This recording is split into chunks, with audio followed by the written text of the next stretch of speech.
Assalamualaikum warahmatullahi wabarakatuh. Anak-anakku kelas 4 yang Pak Guru sayangi, yang tentunya saat ini kalian tetap bersama keluarga di rumah. Mudah-mudahan diberikan kesehatan oleh Allah Subhanahu wa taala beserta keluarga di rumah, amin. Dan mari kita mulai pembelajaran bahasa Indonesia tema 9 subtema 1 pada hari ini dengan ucapan Bismillahirrahmanirrahim, dengan harapan mudah-mudahan pembelajaran bahasa Indonesia kali ini bersama ridha Allah Subhanahu wa taala, sehingga apa yang kita pelajari pada hari ini dapat bermanfaat bagi kita semuanya, menjadi ilmu yang nafi' dan barokah, amin. Nah, anak-anakku kelas 4 yang Pak Guru sayangi, minggu yang lalu kita sudah membahas tentang apa itu wawancara. Nah, untuk lebih jelasnya, dan mari kita buka LKS-nya, tepatnya yaitu halaman 10 untuk pendalaman materi tentang wawancara. Nomor 5, wawancara dalam bahasa Inggris dikenal dengan istilah interview. Kemudian di soal uraian nomor 5, jelaskan tujuan dari wawancara, yaitu untuk mendapatkan informasi yang tepat dari narasumber yang terpercaya. Kemudian selanjutnya kita lihat halaman 17 nomor 4, bertanya jawab dengan seseorang untuk mendapatkan informasi tentang suatu hal disebut wawancara. Nomor 5, orang yang memberi keterangan dalam suatu wawancara disebut narasumber. Kemudian soal uraian nomor 4, jelaskan mengenai wawancara dalam bidang jurnalistik, yaitu cara untuk mendapatkan informasi sebagai bahan berita. Nomor 5, dalam jumpa pers, wawancara dilakukan atas kehendak siapa? Yaitu atas kehendak sumber berita. Kemudian selanjutnya halaman 19 nomor 4, tujuan seseorang melakukan wawancara adalah yaitu untuk mendapatkan informasi. Kemudian nomor 5, orang yang akan diwawancarai disebut narasumber. Kemudian selanjutnya soal uraian nomor 3, siapakah pewawancara itu? Pewawancara adalah orang yang melakukan wawancara. Nomor 4, apa saja ciri-ciri wawancara? Bertatap muka, mengumpulkan data. Pewawancara, ya ada pewawancara dan juga ada narasumber atau orang yang diwawancarai. Nomor 5, sebutkan hal-hal yang harus diperhatikan dalam wawancara.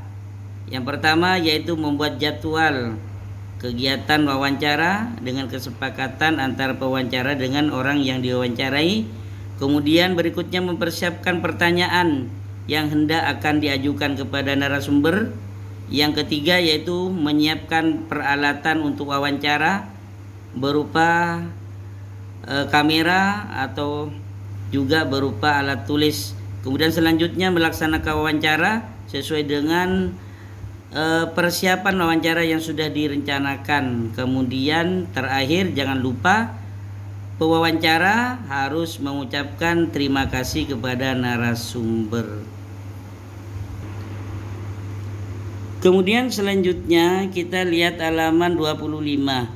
Sikap yang baik dari pewawancara akan mengundang simpatik. Nomor 2, penguasaan permasalahan dalam informasi akan menghasilkan wawancara yang komunikatif.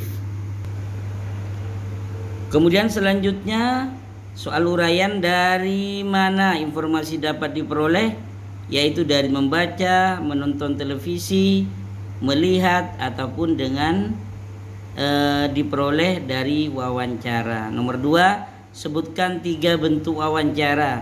Yang pertama yaitu mencari bahan, ya, atau disiapkan sebelumnya, atau wawancara secara pribadi.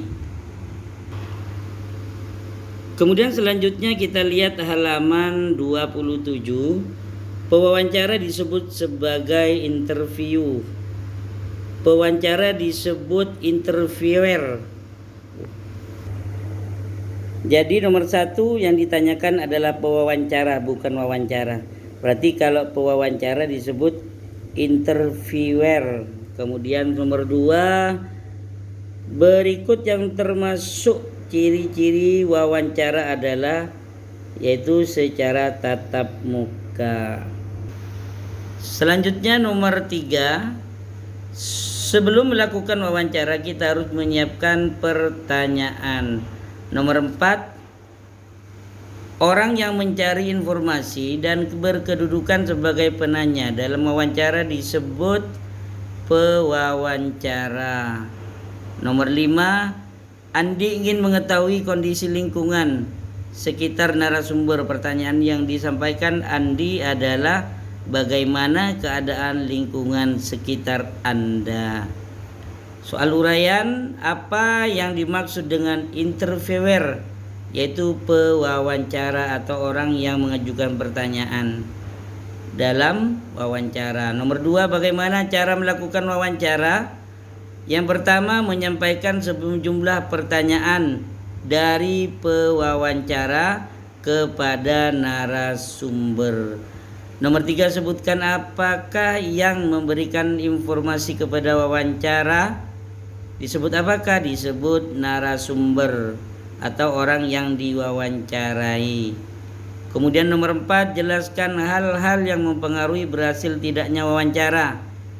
Yang pertama yaitu sikap narasumber, ya. Kemudian perilaku, utamanya perilakunya dan juga penampilan. Baik penampilan pewawancara atau juga penampilan narasumber. Kemudian perhatikan teks di bawah ini. Wartawan, ya. Wah, hebat, adik telah berhasil menjadi juara olimpiade matematika. Seorang pelajar mengatakan terima kasih. Wartawan mengatakan, berapa lama adik mempersiapkannya? Pelajar menjawabnya, ya kira-kira 1 tahun. Informasi apakah yang kamu dapatkan dari tersebut? Yaitu seorang pelajar berhasil menjadi juara olimpiade matematika. Nah, anak-anakku, itulah pendalaman materi pembahasan soal untuk bahasa Indonesia tema 9 subtema 1. Mudah-mudahan bermanfaat. Amin ya rabbal alamin. Pak Guru akhiri dengan ucapan alhamdulillahirabbil alamin. Wallahul muwaffiq ila aqwamit thoriq. Wassalamualaikum warahmatullahi wabarakatuh.